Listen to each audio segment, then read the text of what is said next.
Hello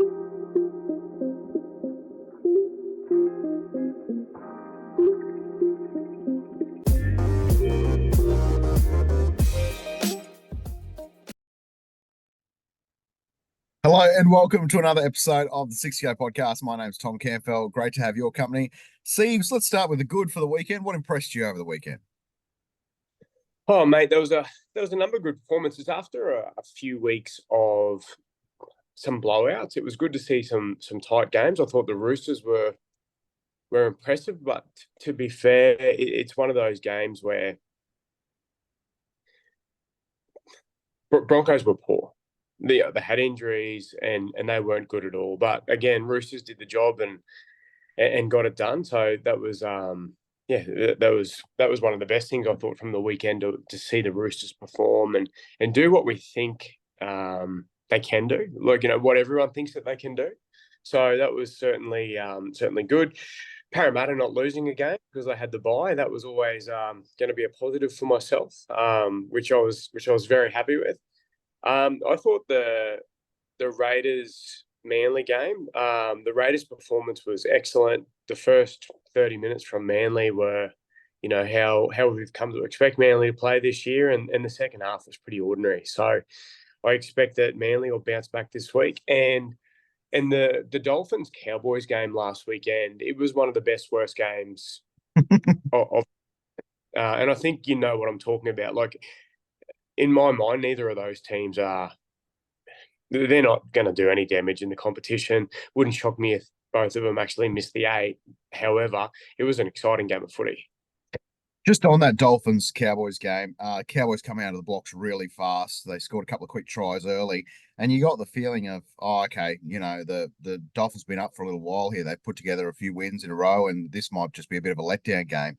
But one thing about the Dolphins is that they're not going to give up in a game. They're not going to wilter, and they've got significant injuries themselves. So to be able to, and I know it's against the Cowboys who league points like a sieve at the moment, but to be able to fight through that little bit of adversity and stick in there for a contest is something that a lot of teams can take some inspiration from, Yeah, because a lot of teams don't have that. I agree, mate. I think it probably summed up both teams perfectly. The Dolphins, they work hard. They're not that flash as far as a footy team go. They've got flash players. They've got creativity. I don't think they're that good of a footy team, but they're resilient. They don't give in. Like you said, they don't throw the towel. They find a way to stay in most games.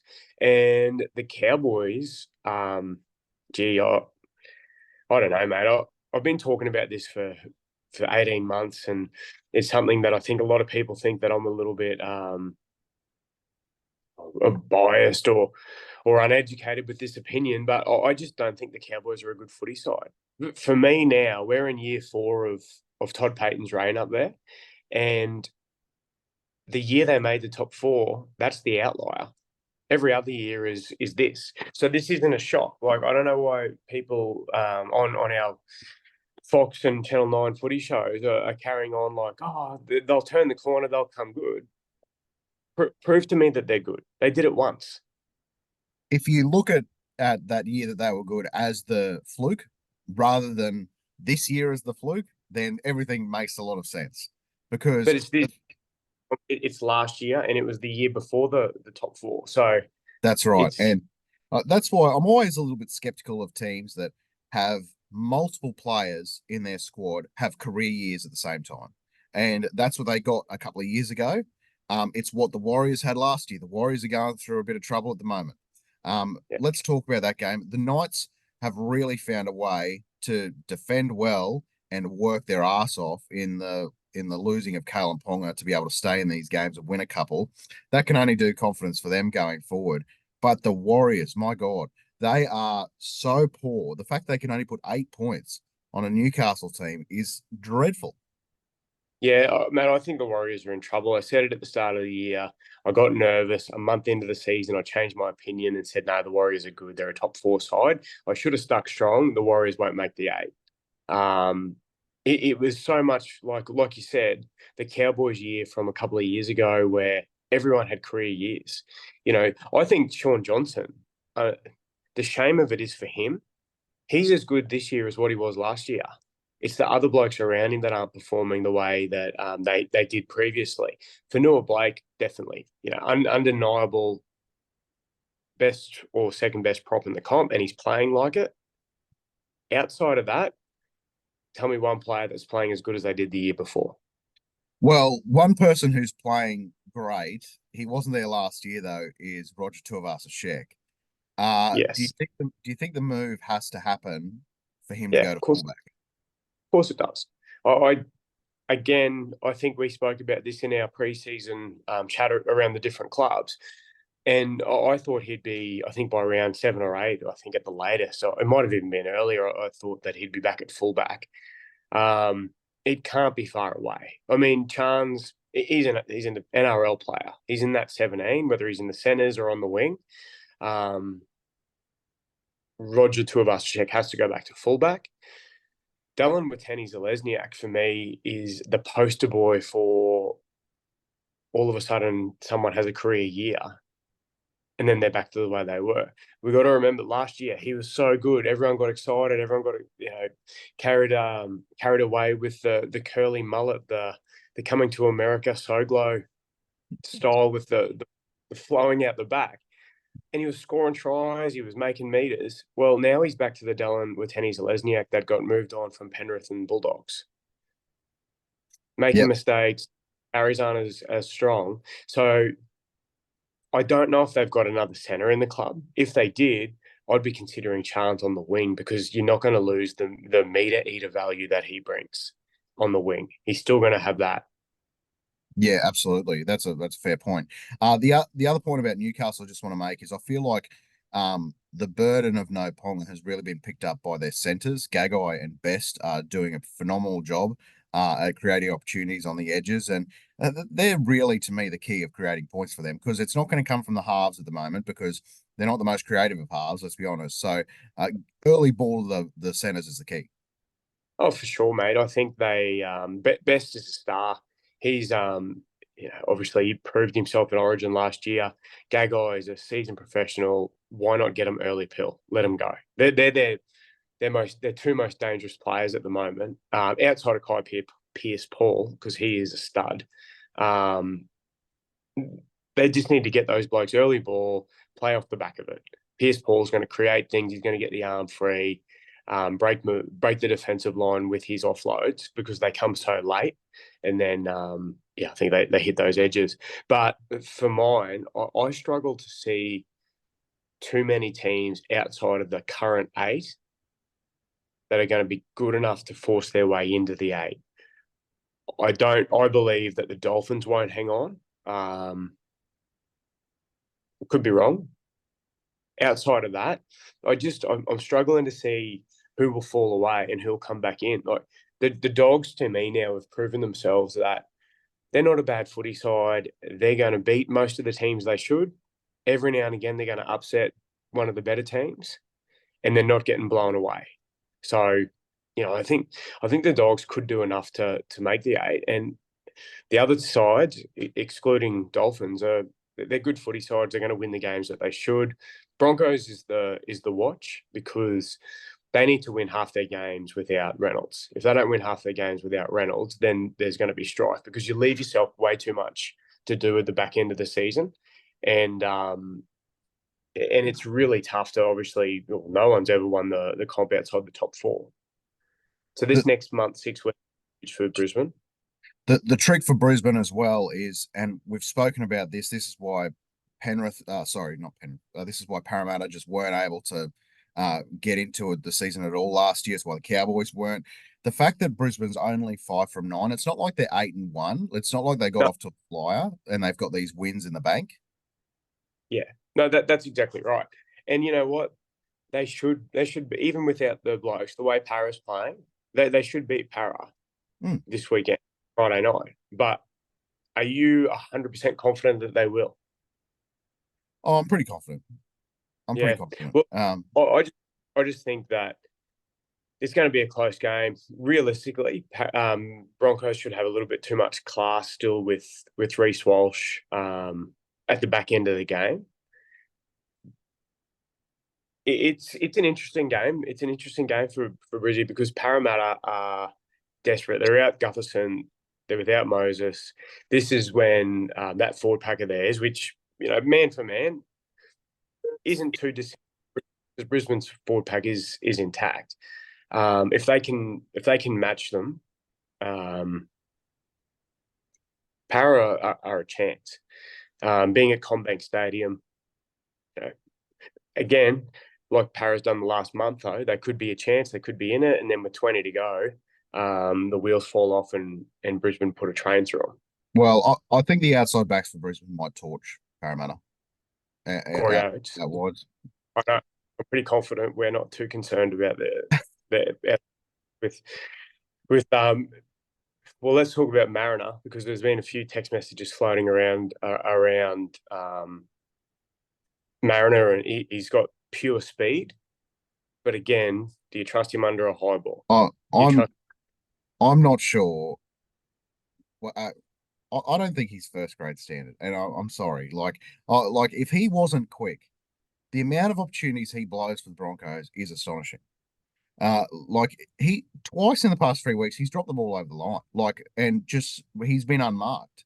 There was one in the Storm game a couple of weeks ago where Cobbo passed him a great pass, and it was just a free run to the try line. He dropped it in what turned out to be a really costly try for them because they could have won the game. It was that close.